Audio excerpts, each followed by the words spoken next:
Thank you, Dave. I just realized I'm wearing the same tie today as I did on that meeting at the All Nations Church. Kind of ominous. Well, good evening, everybody. Again, my name is Jared Degonia. I have the pleasure of serving as Supervisor Antonivich's San Fernando Valley Field Deputy, including the Foothill communities. But tonight I'm here on behalf of Catherine Marger's campaign for the 5th Supervisorial District. Catherine is a lifelong resident of the 5th District and has over 30 years of service to Supervisor Antonovich. The reason why that's important is that Catherine can hit the ground immediately representing you with the County of Los Angeles. That years of service and that years of dedicated constituent and public service under Mike's tutelage allows her the opportunity to be able to move forward and immediately continue his legacy of leadership and representing the Foothill communities. The reason why I share that with you is no other issue for us in the foothills is that more important than high-speed rail. And Mike's, in regards to Mike's leadership on high-speed rail, he shared with you the draft motion that they're moving forward on revised Route E2. That was really done through the supervisor's leadership, but he really tasked Catherine to move forward with that and to really take the lead on high-speed rail. Catherine has been working diligently with community leaders like Dave DePinto. There for a while, Dave and Catherine were talking to each other on a daily basis. And Catherine is the one that has directed me as the field deputy to work with the neighborhood councils, to work with the Property Owners Association, to work with the Cable Canyon Civic Association. She's really been the person behind the scenes that has led the efforts for Supervisor Antonovich to get us to this point where we have a motion moving forward to oppose revised Route E2. And that leadership from the supervisor's office comes from the top down and through the supervisor himself and through Catherine as his chief of staff. That continued legacy and that continued leadership is going to be important. As high-speed rail right now in the foreseeable future, we don't know what's going to happen with it. You heard the supervisor speak, and I know Catherine agrees that high-speed rail could fall apart under its own weight. And we know the funding mechanisms, and we know the funding is unsustainable. But until we get to that point in time, we have to work under the assumption that there may be an impact to the community. And so while we can fight behind the scenes to make sure it never happens, because I don't think Catherine agree that it probably will never happen, we have to work to make sure that there are no impacts to the community. And by opposing revised Route E2, that is something that Catherine feels very strongly about. In regards to homelessness, it's definitely no secret that in the Northeast San Fernando Valley becomes the dumping ground for the City of Los Angeles homeless issues. We have the Sunland Tujunga Homeless Task Force Working Group. They do a great job. And I know Catherine shares a lot of the same perspectives regarding homelessness as Supervisor Antonovich. You simply can't warehouse the homeless in housing. It has to come with services. It has to come with direct outreach from county staff to work with all stakeholders, whether it be the nonprofit world, the religious sector, and also the city, and with LAPD to really address the homeless situation. Catherine has taken a very strong lead in working with county staff right now in her capacity as chief of staff and has vowed to continue that leadership as supervisor to continue the county's efforts in working with the city to address our homeless situation. The second biggest homeless population in the city of Los Angeles outside Skid Row is Sunland Tujunga. And Catherine understands that. And I know some of you are cheering, and I know it's not something we want to cheer about, but she understands that problem that you face and has directed me as the field deputy to work with the city to try and mitigate those issues. Some days are successful, some days aren't. But it's important that we keep addressing and fighting those homeless issues that you deal with in the Northeast San Fernando Valley. With Catherine's leadership and Catherine's experience with the county, not only can she continue her representation of that leadership of Supervisor Antonovich and be able to represent you to the best of her ability. Also, with keeping Catherine as supervisor means that the staff that you currently work with will probably stay on board as well. And that seamless transition will allow for the best representation for you at the Board of Supervisors. I can take a couple of questions. I'm not fully prepared to take a lot of questions on behalf of her campaign, but I will be happy to take a couple. And please be patient and understanding with me if I can't speak on the campaign regarding your specific question, but I'll do my best to take a couple. Question, why is she not here? Yeah. She had a previous commitment that she's had for quite some time. There was a lot of discussion about her being present here tonight, and this event, this previous scheduled activity, has been on the schedule for quite some time. it was important for her to reach out to me to go ahead and represent the campaign because she knows that as her field deputy for this area, I can speak on both on behalf of Mike, but I can also speak on behalf of the campaign. And that's why Dawn, and to be frank with you, I had to take time out of my own campaign to make sure that I represented Catherine, and that was something I felt strongly about, something that she very specifically asked me to do. Just a quickie, is it reasonable to assume that Catherine would keep that well-known team of supervisory staff for District 5? You know, it's too premature in the election to really make assumptions on staff, but I can assure you that there will be a lot of us that would stay on board. Well, you're going to be elected, so don't worry about that. Well, I might be the assemblyman, that is correct. Hi, I'm Liliana Sanchez. I was wondering what you plan to do in regard to the homeless situation and doing something different than what's already been done, which is not much. No, I apologize. I really I don't want to speak too much on behalf of that question. I'm not prepared to really address get into the specifics regarding her positions on homelessness and what she can do for the county. But if you want to go to catherinebarger.com, there'll be more information there. And I will take your question to the campaign team and make sure that someone gets back to you. So I'll take your card before I go. Bill? Yeah. Does Catherine have the same position about eliminating E2 that was set forth in that Yes. resolution? Yes, absolutely. Yes, sir. Spoke of helping to preserve and enhance the life of the horse community. What are you going to do about it? Are you going to promote it and support it? And we want to preserve it. Yes. Catherine is a strong supporter of the equestrian community. One of the things that we were able to do in the Northwest San Fernando Valley and unincorporated Chatsworth is through her and I working together and through her leadership, we identified funding to purchase a piece of open space that was used as a horse boarding facility, and the owner wanted to sell it, and there was a chance it could have been developed. Instead, we bought it, the county bought it, and we converted it into an equestrian staging facility and an equestrian park. And that was really done through Catherine's leadership. Actually, one more question.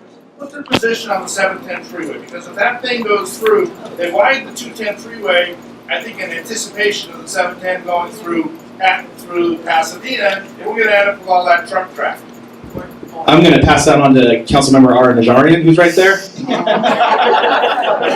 No, Bill, I'm not, unfortunately, as the San Fernando Valley Deputy Force the Supervisor and working with Catherine, I'm not as familiar with the 710 issue, and I can't be prepared to speak on that. Would it be on her website that you would say I something about that? believe, I don't know Bill for sure, but again, I'll ask someone to get hold of you too. That would be great. Thank you. Thank you, Dave, and thank you for inviting me to meet the community and get to know you a little bit better. My name is Ara Najarian. As Dave said, I've just concluded my third term as the mayor of Glendale. I'm currently on the city council, and I've served for 12 years on the Glendale City Council. Before that, I was on the Community College Board of Trustees, and prior to that, I was serving on the Transportation Commission. I'm not a native of California. However, I feel a close affinity to this area. I was born in Ohio. I was born in rural Ohio, where equestrians were not just a recreation, but they were a way of life. In fact, we were next to Amish country, where they don't even own automobiles, and their buggies and horses were their primary means of transportation. So there's a very tender spot in my heart for the equestrian lifestyle. Graduated from Occidental College when I moved here in 1980. Then USC Law School, so I'm an attorney. And since becoming an attorney, I've given back to the community. I worked for Carlos Moorhead, the congressman in Washington. I've worked in the DA's office. I've worked as a volunteer judge for the courts in the area. When they say, tell us what you're all about, Mr. Najarian, I'd like to say, don't let me make promises to you, just look at my track record. And my track record in the city of Glendale, I'm proud of. We are one of the top 10 safest cities in the state of California, not because we have more police officers than any other jurisdiction, because we have community-based policing and predictive policing, where we can, through a computer program, anticipate where the next crimes are going to occur. It sounds a little bit futuristic, Orwellian perhaps, but believe me, it works. And it means that you don't have to hire and hire and hire more police officers. Job creation is important to me. We've created over 3,000 jobs in Glendale. We have about a dozen national headquarters. We have IHOP, Applebee's, Whole Foods, Nestle's. We have Disney Animation, LegalZoom, Yellow Pages, and it goes on. So we have to create jobs throughout the county to maintain our quality of life. Additionally, I've been a fiscal conservative. We've balanced our budget in Glendale for the past 12 years, but not just by dipping into our reserve funds, because that's easy to do. Other cities have done that. Unfortunately, the city of Burbank has realized now that we're dipping into those reserves for too long. And at some point, those reserves run out, and you have a fiscal crisis. In Glendale, we've been stable, we've been living within our means. When we had to reduce our employee force, we did, by over 25%. As times got better, we started to build it back up again. I serve on the Metro Board of Directors, the MTA. I've been there for 10 years, and I was chairman of that board in 2009 and 2010, and that's a tough board to work with. You've got the 5 county supervisors, you've got the mayor of Los Angeles and his 3 additional appointees, and you've got 1 representative from each quadrant of the county representing the independent cities. And that's what I was doing, representing the northern cities of Los Angeles County. I also serve on the Metrolink Board of Directors, which is the 5 county commuter rail agency. And that's important. That's important because many of the issues that you face in this community are so closely tied to transportation. Let me start with the 710 tunnel, which Jared referred to, and Mr. Ike. The 710 tunnel, I believe, will affect your quality of life much more adversely than E2. The 710, I'm against E2, but let me tell you what it's all about. The 710 tunnel will connect the 710 freeway from the ports of Los Angeles to the 210 freeway near the Rose Bowl for the sole purpose of facilitating freight truck traffic from a north to south route. Now, about 10 years ago, they made a connection between the 210 freeway and the 15 towards Vegas. If any of you were paying attention, the day after that connection was made, traffic along the 210 went crazy. Truck after truck after truck, accident after accident. Let me warn you that if the 710 is completed, you are going to have trucks galore on the 210 freeway. That means more accidents. That means more particulate matter. That means more congestion. That means more noise. I'm strongly against the 710 freeway, and I fought against it because it's not the right thing for this region. We should be looking at transit. Now let's talk about the high-speed rail. There is no way that I'm going to permit high-speed rail to travel south of Palmdale. Let me repeat this. No way I'm going to permit it, and I will fight it. When I say I won't permit it, that won't say my position paper will say I'm against it. That means I will fight against it actively, vigorously, in every capacity that I have, whether it's the capacity on the MTA board or on the Metrolink. Let there be a high-speed hub in Palmdale. Let us have additional and more frequent Metrolink connection from Union Station to Palmdale.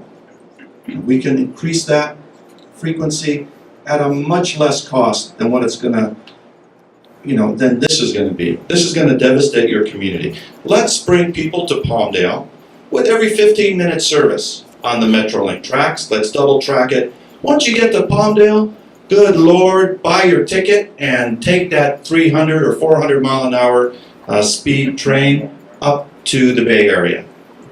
They've got the right of way there. It's much more rural, and it's not going to affect us. It shouldn't affect us. Anything south of Palmdale is a nightmare. It's a nightmare, and it's a legacy project that's being pushed by Governor Jerry Brown. It's a consultant's dream come true, such as Mike Antonovich. He's absolutely correct about that. These consultants just need a little bit of piece of that $3 billion to $5 billion segment from Palmdale to LA Union Station, and they've got their stock prices firmed up and their retirements and their full employment for their company. So I will fight E1, E2, I will fight any configuration of high-speed rail south of Palmdale.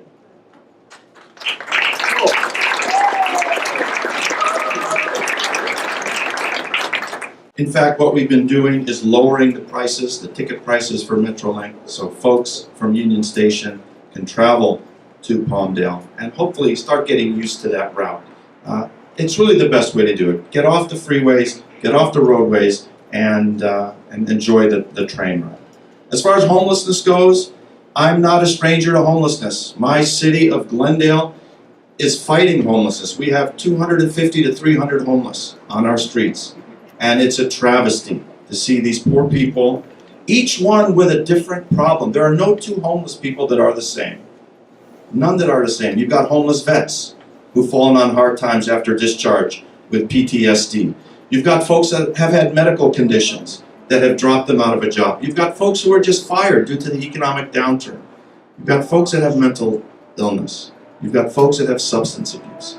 What we need to do, and what we're doing, and what I will propose to expand throughout the county, is a series of improvements. Number one, emergency shelters need to be increased. Number two, we need to increase the number of permanent supportive housing units. Permanent supportive housing is just that. It's permanent. That means we don't have to ask the resident to leave after a month or a week. And it's supportive. Supportive in the sense that there are social services tied to their residency there. That if they need job help, if they need help with an education, if they need medical help, if they need mental illness help, if they need substance abuse, that we're going to get them those services. I think we can pull a lot of people out of homelessness just by giving them those basic services.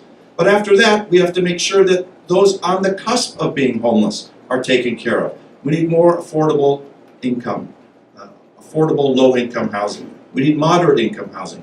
We need workforce housing. Folks that have good blue-collar jobs are being priced out of the market, and they're this close from homelessness. We have to make sure that the pressure is not on them. We have to give them jobs. We have to help them lift themselves out.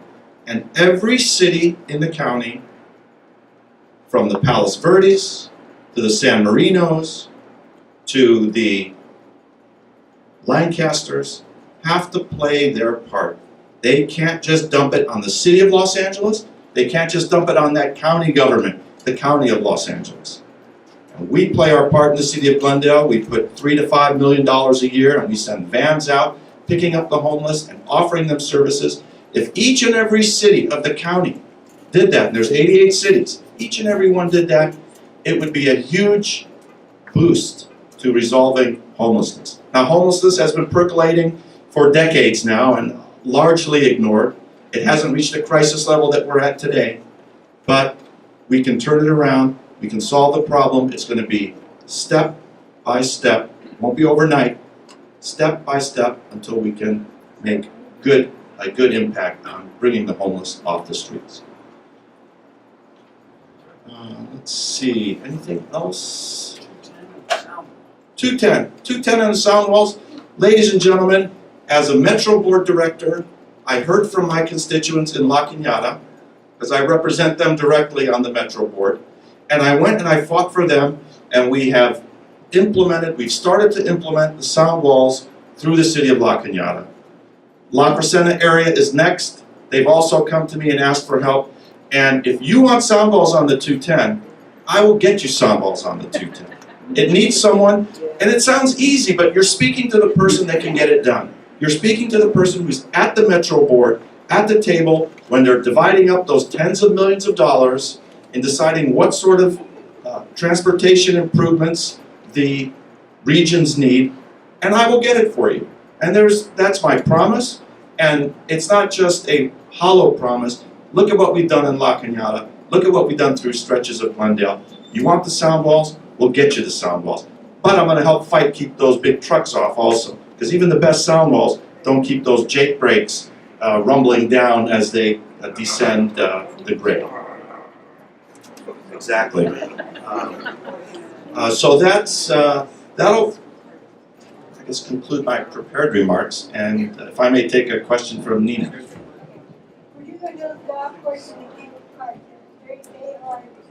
Wait a minute, wait for the mic. Verdugo Hills Golf Course and the Canyon Park project, the open space in Sonotahanga, we're losing all our open space.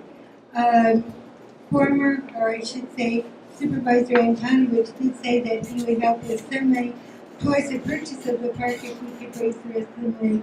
How do you feel about trying to save our precious open space? Open space is precious to me. That's why I'm endorsed by the Sierra Club and the League of Conservation Voters. I will not let them build on Verdugo Hills Golf Course or the Canyon Project. Wow. It's not the right place for that. And what we did, I hate to keep pointing to Glendale, but you need to know that these aren't just hollow promises. These aren't just words. We stopped all building in our hillsides, in our open spaces, and we focused. So you've got to build somewhere. You've got to have some growth. The growth is centered in downtown downtown Glendale. So if you've been to downtown Glendale and you say, gosh darn it, not another high-rise, but those apartment buildings are taking the place of green space development, of tearing open our hillsides and putting in tract homes or developments in those regions. So that's the way you have to do it. Focus it downtown, where the resources are, where the infrastructure is, where the traffic will not be a huge impact to the surrounding areas, and I will fight for that. I will fight for that, and I learned how to play golf at Verdugo Hills, for gosh sake. I don't play very well, but I should be there more often. But yes, the lady in the front. Thank you. Hi, I'm Liliana Sanchez from Sonotahanga Land Use Committee. And I wanted to know, how would you help us get our money back for Measure J bond that was supposed to be used, $25 million, so it was supposed to be used for a Mission College satellite, was a satellite college. And we have a small college coming in, just a small section on Commerce. But the original plan, they were drawn up, was supposed to be at the Kmart site. And that site was supposed to include some retail kind of business like Target. It was a subterranean parking. There was, we had plans all drawn up, and then all of a sudden the money disappeared. And we have this, we begged to get this college back. We have a small, going to start up a small little class, and then hopefully there's enough interest in our community that we would possibly get that college back. I would want to know, what would you do to get us in that site and get our money back? Well, first of all, being a former member of the Community College Board, I know how important it is to have the access to education for our community. Education and access, that doesn't mean traveling long distances to reach there. I would speak to the LACC board. That was an LA measure. And folks, a supervisor's clout and weight cannot be understated. It can't be overstated. A phone call from a supervisor, or even two supervisors if they need be, to the head of any other governing board, where their agencies are so interconnected with the county in so many different regions, sends a bell. That's a hotline, and that's a red flag that's going to come up. So if they promised you a satellite community college location, then they should deliver on it, because that's why you voted for the measure, presumably, and to do so otherwise would be unfair to you. So I'll be happy to support our community colleges in every way possible, especially one at that site, if that's where the community still desires it. Thank you. I have Mr. Hold on, I was wondering, would you commit to allocating Prop A park funds for the acquisition of the Verdugo Hills Golf Course and the project up the canyon? Well, that would be my primary source of that funding. I know there was, so Prop A, there were two series of Prop A bonds which were put out, and they were totaling about $800 million for specific park purposes, and there's a long laundry list of each region and each particular area as to what sort of park facility they were going to get.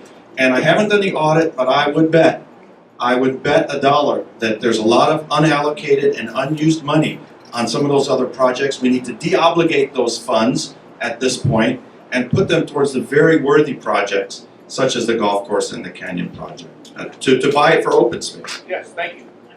Yes, ma'am. Hello, thank you for being here. My question is back to open spaces here. Clean energy speculators are threatening our open spaces with solar farms, and what can you do to help us out with that? Solar energy is great if it's on your roof, but if you're going to take up open space and create the sort of things that we see perhaps in the desert on the way to Las Vegas or other areas, this is not the place for that. I don't think that it would pass an environmental impact report, and I don't think it's aesthetically pleasing, and it's not what this community is all about. This community is about open spaces and untarnished vistas, and I don't think a solar farm, whether they're redirecting the rays to a central location or just an array placed along an open stretch, are going to be something that I would ever support. There's plenty of other places for solar farms which are going to have a less impact than in our midst. This is really a jewel of Los Angeles County. You're so close to downtown Los Angeles, yet you've got some of the environmental beauty and aesthetic beauty that is unrivaled with the watersheds and the mountains and the canyons. So we need to protect it, and that's what I will do.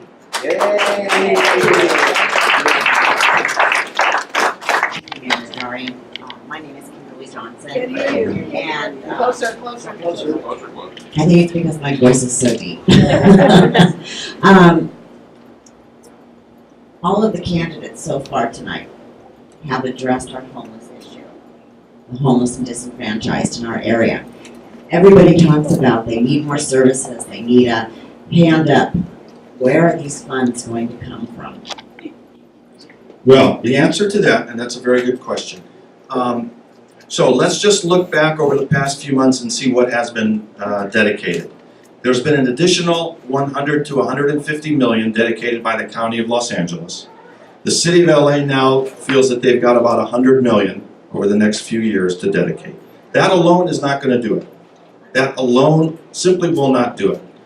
I'm not even sure if that will slow down the number of homeless. It is, as I said, the responsibility of each city. There are 88 cities that have to pull their fair share. And I don't want to start naming cities, but I know a lot of cities, even in my district, that think that homelessness is not their problem, that thinks that they don't have to do anything and let the homeless go to some other location, let them go camp out in the riverbeds, let them go to downtown Skid Row, and they don't have to spend $1 on homelessness.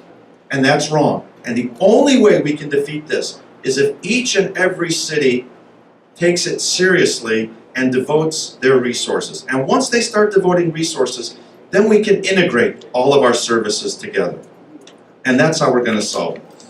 But they have to be willing to do that. Oh, well, and so that's where the cloud of a supervisor comes in. So those cities that are unnamed, when you go to them and you say, well, you know, I understand that you have some park needs in your city, but I'm willing to help you, but what have you done for the homeless population? Don't just shove it on the county, don't just shove it on the City of LA. And that is the unspoken power that a supervisor has. And they affect those cities in so many ways. And I know that because I'm from a city, a mid-sized city in Glendale. And when Supervisor Antonovich says, this is what we'd like you to do, we'd encourage you to act this way in a particular manner. Not homelessness, because we're already on board with homelessness. Believe me, it sends reverberations throughout the agency. And it's like, oh my God, the supervisor wants us to take some action. Well, should we do it or should we not do it? Well, if we don't do it, we're going to be in a heap of trouble. We're not going to have the funding for our grants, the funding for our parks, the funding for all the other things that the county government helps the separate municipalities. So believe me, the supervisors walk with a big stick. And that's what I'll be doing to get those unnamed cities on board to do their fair share for homelessness. Because it's not fair. The lady with the microphone. Okay, Mr. Najarian, I've noticed whenever I go into Glendale how much building has increased, like exponentially. It's crazy down there. I'm assuming that's under you being mayor. And I'm concerned because building here in our open spaces has increased as well. And it seems to be very easy to get a permit to build when we're told, no, the open spaces are to be preserved. Now, I realize that you're not LA City. However, as a county supervisor, what will you do to help us limit these crazy permits and, sort of fly-by-night buildings that just get built without even any kind of real due process, and all of a sudden they're built. And they're taking over our open spaces. We have a McMansion problem. We have sort of an inner, like the inspectors kind of turn their heads for certain kinds of building. And we're very angry because, of course, that means our open spaces are threatened. We also have the granny flat threat, which means that we have one example here on Sunland Boulevard. There is a property that has 3 gargantuan buildings, homes on it, presumably homes. We don't know how that even got built or even got passed. It just flew under the radar, and that's the kind of stuff we need to know. How can you help, preserve that? Very good question. So in Glendale, I was on the council where many of those large developments came in. There were about 3,000 units that are currently ongoing. I was opposed to them being built so quickly. The idea, however, was sound, and that was to protect our hillsides and protect our open spaces. And if you have to increase housing in the city, unless you're going to place a moratorium, you have to have a location for that. And the best location is in a downtown area where people can walk to work, walk to the restaurants, walk to their services, walk to transit. So, coupled with that, really the underlying theme is that I was committed to protecting our hillsides and protecting our open spaces. I will continue to do that, as I've indicated on especially those 2 projects mentioned. You just can't build and expect that the impacts should be borne by the rest of the community. That's not fair. Anyone that comes in has to realize that his development, whether it's 5 units or 5,000 units, the cost of that should not just be the construction cost and the engineering cost. It's the cost to the community. And oftentimes, the cost to the community is too great to bear. It's too great to bear because there's no way the community is going to be able to build enough schools, widen their roadways, provide enough transit, water, utilities, etc. So I will strongly discourage any building in open spaces, and let's redirect that to areas where it's more appropriate to place the units. But specifically as county supervisor, how can that happen? I mean, in other words, it's a city problem, but as a county supervisor, how can you enforce it? Okay, so it starts with zoning. The first thing that a developer looks at when he's looking at a project is what is the zoning in this area? And the zoning often indicates the type of use and the density permissible. The next thing they do is, in the mind, they say, I wonder if I can get, my plan won't just fit exactly in the zoning, I'm going to get some variances. That's the word the gentleman was referring to. I will be strongly against any variances. Changing the zoning in any area of the county would require a 4/5 vote of the Board of Supervisors. In areas where we believe that there should absolutely be no building or a reduction in the zoning and the density, I'll be willing to carry that forward. I'm not in the pocket of any developers. I'm not in anyone's pocket. I'm not in the pocket of any unions. So when I make my decisions, it's all based on good policy. And so I'll be against variances, and I'll be against continued zoning uses that are incompatible with the region. And if that means downzoning, then we need to downzone. And the supervisor's office will institute that and initiate that. Hello, my name is Marquita Waters, and where I live there are 142 townhomes. They're in a very small stretch, less than half a mile. It's right at the 210 and the Osborne exit. And so I wanted to really impress upon yourself as someone who really impact us, help us, the sound wall. There is a ditch that separates us from the freeway. Some people have had a person come right into their home from the freeway, they're parked on the side, they come right in. So just so that it's really something that you really are addressing. We were supposed to get that sound wall 20 years ago. We are now at the bottom of the barrel now and will not have it. So I know you say that, so I just wanted to again impress upon you how important, just a small amount, that's over 500 people at least, not even a half mile. And it's just a ditch, and the swimming pool, you try to have a conversation, you can't because the sound, they talk about pollution, it's pretty heavy right there. So we really appreciate your help with that, and I know you said you would, but just an impact because people are putting TVs on just to sleep. Well, that's terrible. Just again. The good news is, I can work on that starting tomorrow morning. I don't have to be elected supervisor. That'd be great. That's an MTA, within the realm of the MTA, and please send me an email if you would, and I'll be able to work on that right away in conjunction with Well, DOT said that they have to mandate, the state has to mandate the funds, that's what I was told. we'll find money for that. We'll find, it's about $1 million a mile for one side, but we can find money for that. In the MTA, there's a lot of money floating around, a lot of unused money in different sources that can be used, and that's how we got the sound walls in La Cañada and La Crescenta approved, and we can do the same for you. So please send me a little note so we can focus on it, and if it's also overlapping with anyone else's jurisdiction, I'm not sure if that's Sheila Kuehl's jurisdiction also. I don't know, but it's the exit at Osborne 210, and I think there's a 4-mile stretch that the people here are interested in. Where I think at the beginning, I might be wrong, but we're just a half mile. A lot of people are impacted. We can work on that right away. Next to it. I will work on that right away. Hi, Mayor Nigeria. My name is Jerry Semi. I'm a resident of Shadow Hills. Hi, Jerry.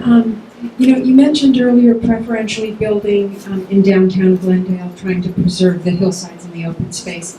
And then you also mentioned, as new units come in, what about the schools and the utilities and all these other things?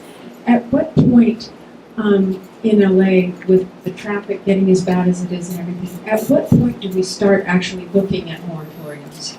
You sort of mentioned that word for a quick minute. At what point do we start looking at stopping growth and sort of keeping things at a status quo? So a moratorium is it's a sledgehammer that is used, and it stops, obviously, moratorium means you stop all growth. Oftentimes it's used in an interim manner to rezone, to have a zoning revision or a downzoning. So if a particular region, and these would have to be regions that are directly under the supervisor's control, not the city of LA, but in the unincorporated areas, let's say, if the community would come to me and say, we don't believe that a particular development or this type of development should continue, you got a couple choices. Either you're going to buy the land, such as, let's say, Verdugo Hills Golf Course and Canyon project would be the easiest thing to do. Or part two, plan B, is you institute a moratorium, which requires 4 out of 5 votes, and conduct a zoning study and a plan to downzone.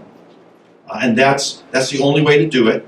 And it's all driven by the people of the region.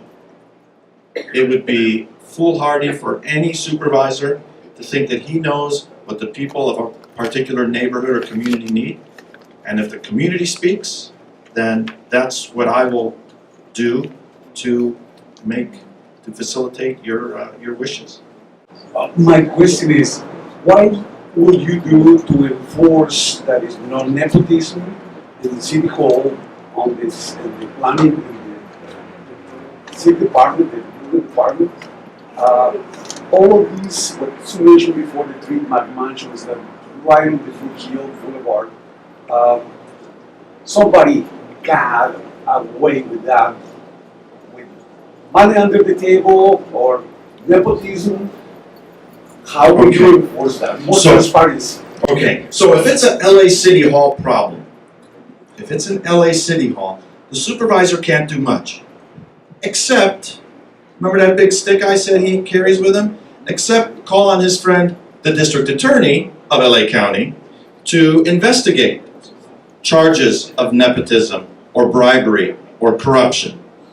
And believe me that when the county district attorney starts knocking on doors and issuing subpoenas for records and starts taking depositions from individuals who are targeted, it's going to change. So if I hear as a county supervisor that there are issues affecting residents in my district, whether it's a city or an unincorporated, and it borders or even hints of any fraud, embezzlement, corruption, nepotism, favoritism, illegal activity, I will speak to the district attorney and the investigative team and ask that an investigation be conducted. That's what the supervisor can do. That's how a supervisor can reach out into other cities and other agencies and municipalities and help direct and make better government for everyone. George, I have a business in Glendale, and I had a situation in your great city there, Glendale. The streets actually had a lot of problems with the trees, and the sidewalks were kind of crumbling up. I called your street services. Within 2 weeks, the problem was fixed. You run an amazing city. I just wish that can be the same for Los Angeles. I apologize. We have a target of 1 week for sidewalk repairs. We'll make that up to you somehow. But that's what government's all about. Government doesn't make a product. Government doesn't sell anything except services. The job of your local government, county government, city and state is to provide services to the residents. And that's what I've been doing for the past 12 years and more. I think I've done a good job. I think I know how to listen to the residents, and I think I know how to bring the resources to solve their problems and get them the services that they need. This is regarding the Burbank Airport and the new terminal and the nexus of that terminal with the high-speed train program. This is something that's been kind of bothering us here. It's the other flank of our communities. Glen Oaks Boulevard is a major area for us. The 5 freeway is very important for us, etc. And so is Burbank Airport. The residents of Burbank, and that is in the 5th district, they voted to put the airport terminal on the ballot, and I believe it'll be on the ballot this fall. Yes, it will. Some of us feel that the connection of the high-speed rail terminal or station at the same location is disingenuous, that it is where it's been promised for years that the airport new terminal is not an expansion, it's not an increase in the number of gates, not a big change in number of passengers, but to couple that with a high-speed rail station that has many other issues, it's a Superfund site, etc. And we heard your position earlier about nowhere south of Palmdale, which is great. But what do you think about the fact that the EIR for the airport went along on its own? A number of us made comments that if you're going to put an airport terminal there and a high-speed station there, maybe the EIR will look at both. But high-speed rail does what they want, and they have been calling the shots. They gave an $800,000 planning grant to the city of Burbank, and they've kind of worked their way in there. Yet it's not been very transparent. The residents in Burbank are pretty unawares of this, and they're about to go to the polls to vote on the new airport terminal. And we think that it is an expansion when you couple it with high-speed rail. Do you have any thoughts on that? Because I know Glendale's part of the airport authority, right? Yes, Glendale has 3 seats on the board. The measure before the residents of Burbank will be whether to relocate and upgrade the terminal. They will not be adding new gates. It is not intended to increase the number of flights. But let me tell you, high-speed rail, the folks in high-speed rail are so dishonest. it goes beyond dishonesty. Folks, their problem, let me just put it to you this way, and maybe you'll sleep better at night. The high-speed rail is going to cost $65 billion. Plus. That's what they're saying now, $65 billion. They have $9.5 billion available from the bond that passed. Where are you gonna get the money? Oh, we're gonna get it from cap and trade. Really? How'd the cap and trade sale go this last round? Pathetic.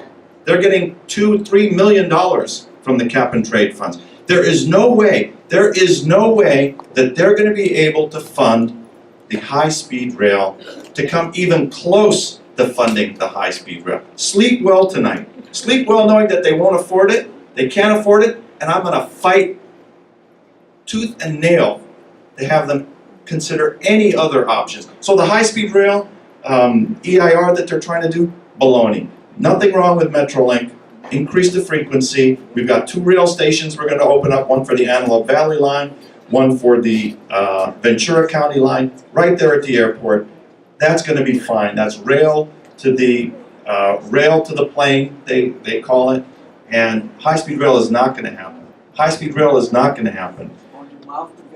It is not going to happen. Let's say it after me. High-speed rail will not happen. Especially not an E2. Oh, we have a modified E2. Big deal. That does nothing.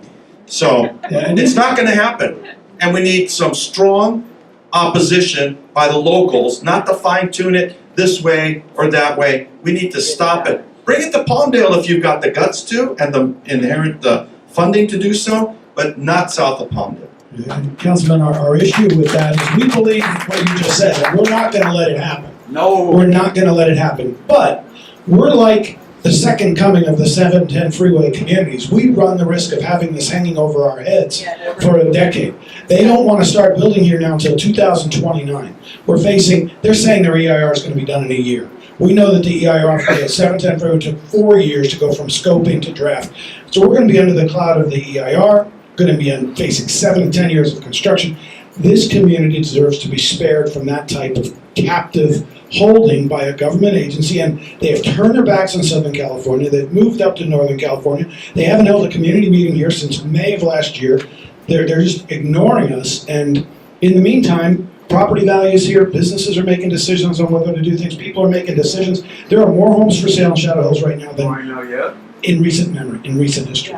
So getting out of the EIR is our next step. This community caught the attention of the high-speed rail in a way that no other community has done so. So I applaud all of your activism and your motivation to make this thing, to let them know that you are against it. That even a short span, even a tunnel through the mountains is not going to be something that's acceptable. My question is about the 210 freeway, and it's we were promised that, like you said, 20 years ago, and it affects all of us along that area, from not just from Osborne, but all the way along the 210 freeway. And I really feel that we really deserve to get that sound wall up, because it has, it's a very bad thing. We had the money, and now it's not there. And they promised that 210 sound wall. That's from Wheatland to our. I will be happy to do that. And that was the last question. I just want to say that June 7th is Election Day. I am endorsed by the LA Times, by the Sierra Club, by the League of Conservation Voters, by Zev Yaroslavsky, and I will work hard. I will work hard to represent you the way I've done in the past 12 years for my other constituents. And I'm so happy to be here and to meet the people that are leading the fight against this high-speed rail. If anyone wants signs or materials, we'll have that. That's my wife in the back and my campaign manager, Almina Perez. So thank you very much, and thank you, David. Thank you, everyone.